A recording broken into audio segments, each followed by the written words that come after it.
There were many effects of the French and Indian War. Some of them were good for the British and some of them were really bad. On the good part, the French and Indian War obviously extended the British influence in the New World. They acquired all this land. But there were many bad side effects too. They had expanded their debt to an unbelievable amount. They had basically emptied their treasury to finance the war effort. Also, the British officials had a feeling of resentment towards the colonists, as they believed the colonists were not supportive of the British during the war effort. And what they believed was a war to help create a better life for the American colonists. So think about it like this. The British had basically fought a war for the colonists. In a war which the colonists were defiant against British rule, didn't really support them, and at times where colonial merchants even traded with the French. They were obviously, and understandably, really pissed off at the colonists. And all of this led to greater British control of the colonies after 1763. And this greater British control will eventually leads to colonial resentment, which eventually fires up the revolutionary spirit that leads to the American Revolution.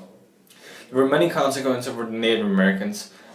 Basically, all the Indians who allied themselves with the French in the Ohio Valley were either killed, slaughtered in fact, or sold to slavery.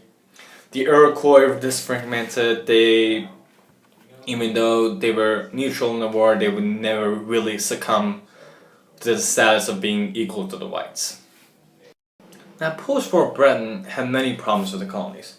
Number one, they were really pissed off at the colonial defiance during the war effort.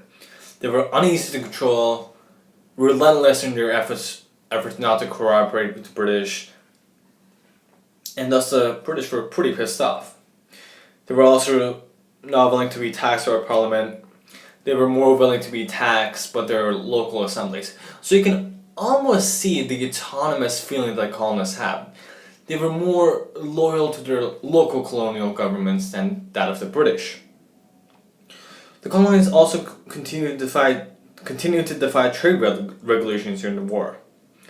And after 1763, the British started to question whether this relationship with the colonies was working. And also at the time, the British government was running out of ways to deal with the debt. Landlords and governors were already imposing ridiculous taxes on the colonies. A significant number of the British troops on the borderlands contributed to the high cost of maintaining the colonies. And also, Britain could not rely on help from local colonial governments because of their lack of help during the war effort. They realized that they needed to create and impose a series of new taxes specifically designed for the colonies in order to generate revenues. During the time George III ascends to the British throne, and George Grenville becomes Prime Minister in 1763. Grenville was an interesting character. He did not share William Pitt's sympathy for the colonists. He wanted to force them to obey the lies and pay in part for the cost of defying the empire. And thus he imposed a harsh system of controlling them. Grenville basically believed that the British had fought this entire war for the colonists, basically, in order to protect them from the French and the Indians. And during the time, the colonists continued to defy the British rule. So Grenville believed that A, the colonists had to pay for some of the war effort, because the war was generally for them, and B, they had to also pay for their bad behavior in not helping the British during the war effort. And also, we can remember that the British government had received a large grants of land from the French as a result of the Peace of Paris. So there was obviously going to be a lot of tension between the English colonists and the Indian tribes as the British settlers continued to expand west. So the British government introduced the Proclamation of 1763, which prohibited colonial settlements beyond the Appalachian Mountains.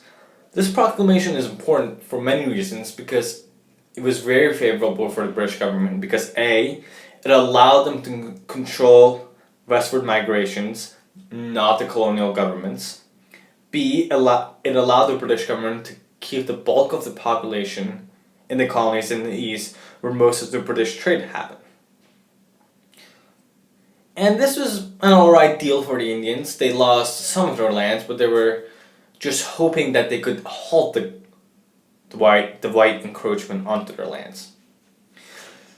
But the British were also very peaceful with the Indians in print, in paper. They were not actually that peaceful in action. They agreed to intermarry within the Indian tribes, respect their cultures, but the proclamation was largely ineffective because how could Parliament in London control what's going on in present-day Midwest? How could they do that? There's no way they could do that.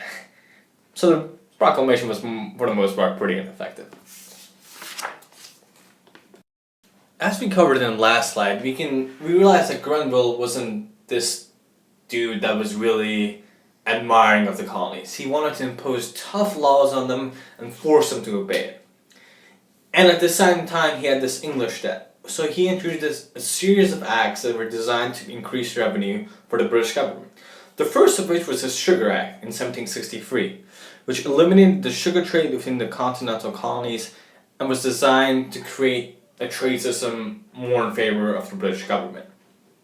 It also established a court to prevent smugglers and established a court that would deal with the smugglers and would eliminate the participation of local courts in dealing with smugglers because they were more sympathetic to the smugglers. The second act was the Currency Act of 1764, which prevented colonial assemblies from issuing paper money and retired all that had been already printed. So they would bring the money supply under the British control. And the most important of Grenville's acts at the time was the Stamp Act of 1765, which imposed taxes on most printed documents in the colonies, newspapers, almanacs, mail. And this was the most invasive because it affected virtually all the colonial settlers. So everybody was pissed off. And all these acts accumulated allowed for the British government to collect over 10 times more what they had before these acts were introduced. At first, the colonists didn't do much to resist the tightening of power because they held grievances against each other as much as they held against the British. But suddenly, we saw movements against these acts. The first of which was the Paxton Boys, which were located in Philadelphia in 1763. And were descended in Philadelphia to ask for the colonial government for money in order to defend themselves from the Indians.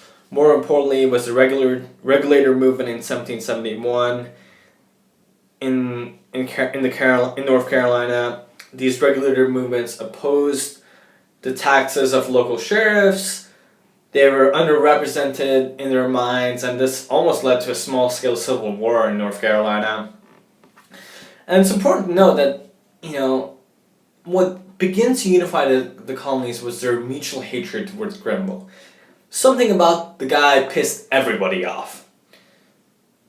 The Northerners were scared that their trade was restricted. The settlers in the north backcountries were discouraged by the closed western advancements. Southern planters were pissed about the abundance of taxes. So you see that everybody, all of these acts introduced by Grenville, pissed all the colonists off. Something about in one of the acts managed to piss everybody off. And the series of these acts begins to unite the colonists, because all of them were pissed at Parliament and Grenville. And it's important to note the American economy was already in a depression because of all the taxes they had to pay. They were achieving prosperity with their previous economic system, but as England became more strict, they experienced less economic prosperity. So economic depression pisses everybody off, and we'll see how that contributes later on.